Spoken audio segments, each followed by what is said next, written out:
All right. Welcome, welcome. I'm Victoria, and this is All My Good Ideas Were Taken. Today I'm going to talk about something I do to help my knitting and crochet patterns be easier to, I guess, keep track of my progress. Some people, well, I guess most everybody works off of a printed pattern. I don't. I make them a digital pattern that I can check off as I go, and it syncs across any devices. So let's get into it.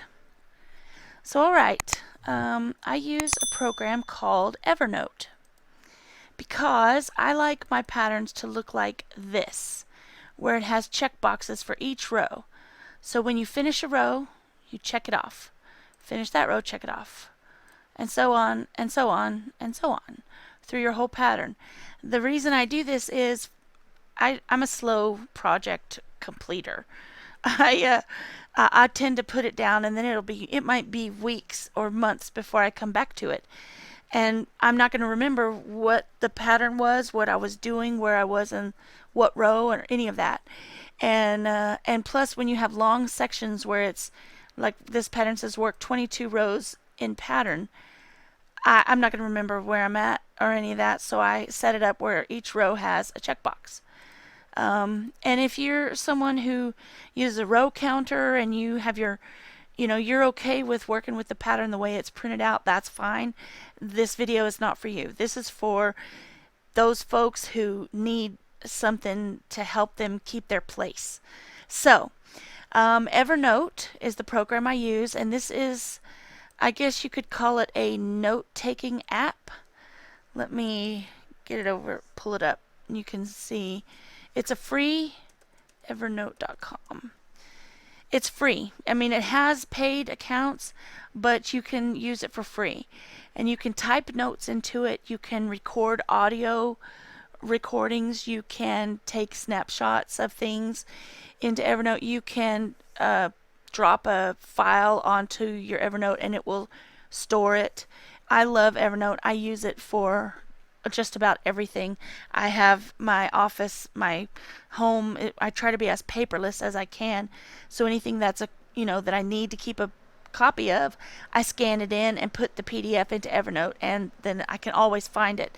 It's very powerful as far as tagging and things like that for sorting and keeping track of things and being able to find things. It's very robust.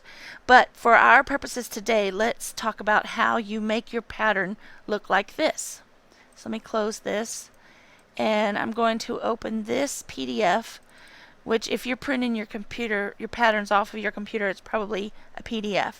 So you probably already have what you need to view the PDF. Which is Adobe Acrobat Reader or some other PDF reader program. This pattern is not my pattern. I purchased it off of Etsy. A friend of mine wants me to make him these socks. They're hysterical. But this is my example. You see in the pattern here, let me zoom in some. Okay, it has bulk places where it says, multiple rows. This says row 1 through 10.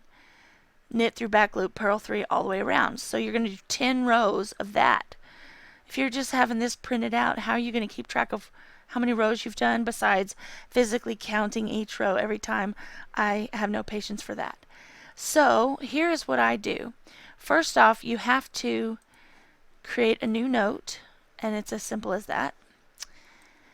And you come to your PDF, highlight, select your text, highlight the text, and whoa, I don't want to do that much.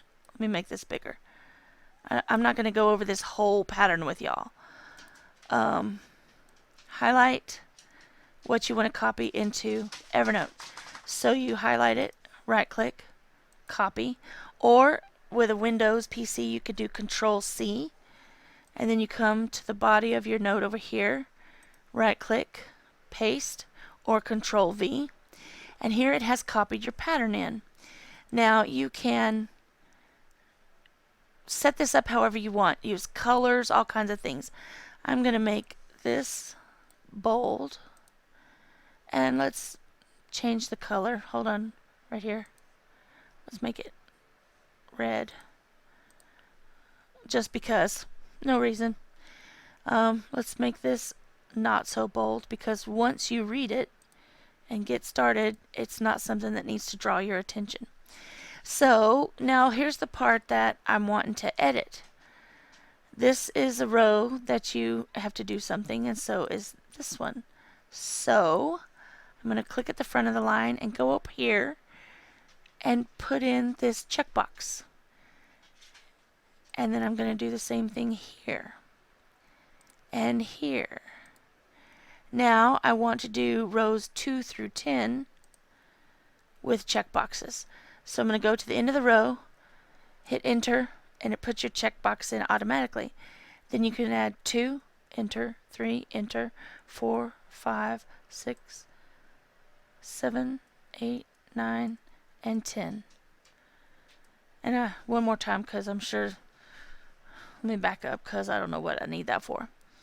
So now you can also, if you want to, copy what the row instruction is, because all 10 of these rows are the same instruction. So we're going to Control V and paste it onto each row. Once you read through your pattern and you know what you need to do, it's not very time consuming unless it's a massive pattern. But even then, I feel like it's well worth doing this. So now I've got all 10 rows set up, and each time I finish a row, I'm going to put a check mark. So let's say I've done all of this all through here. And then I'm going to put it down and walk away, and I might be back to it in 10 minutes. It might be 6 weeks. Who knows? Because that's how I am. And when I come back to it, I might not remember the details. And honestly, it could be 5 minutes. I could put it down, go to the bathroom, come back, and have no clue where I was at. So this helps me greatly. But you could pick it up and know exactly where you need to start and what row you're on. So then you would come down, here's row 11. It needs a checkbox. There you go. Row 12, checkbox. Work 22 rows even in pattern. Okay, so we're going to come down, start a line, put a checkbox. 1. Whoops. I don't want to do it that way. I want to checkbox. 2, checkbox. Stop it. I'm hitting the wrong buttons. 3, checkbox. 4, 5, 6, 7, 8, 9, 10, and so on. You get the picture. And as you finish each row of whatever the pattern is, you check it off, and it helps me immensely.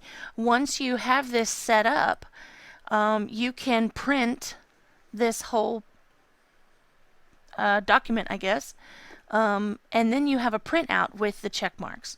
If you're not a digital user, or it's not something you just find convenient, maybe paper works better for you. I always have my cell phone with me, so I open up Evernote in my cell phone and open up my pattern here, and then I just have it sitting beside me, and I can reach over and touch the screen and put the check mark just as easy as doing it on paper, but I don't have to keep track of a paper and pen.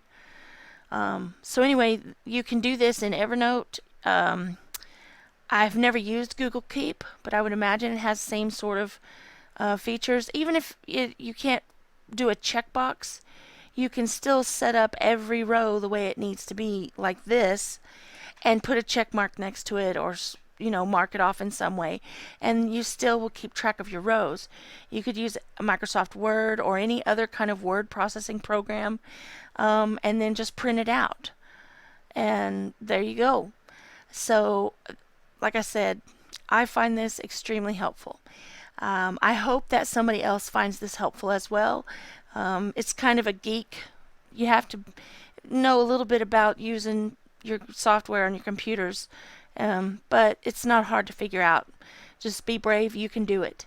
And feel free to ask questions in the comments. I'll try to keep an eye on them and help out as best I can if anybody has a question. And I want to say thank you so much for watching. If you found this video helpful at all, please leave a like and hit that subscribe button. It really helps me out. And thanks for watching, and peace out.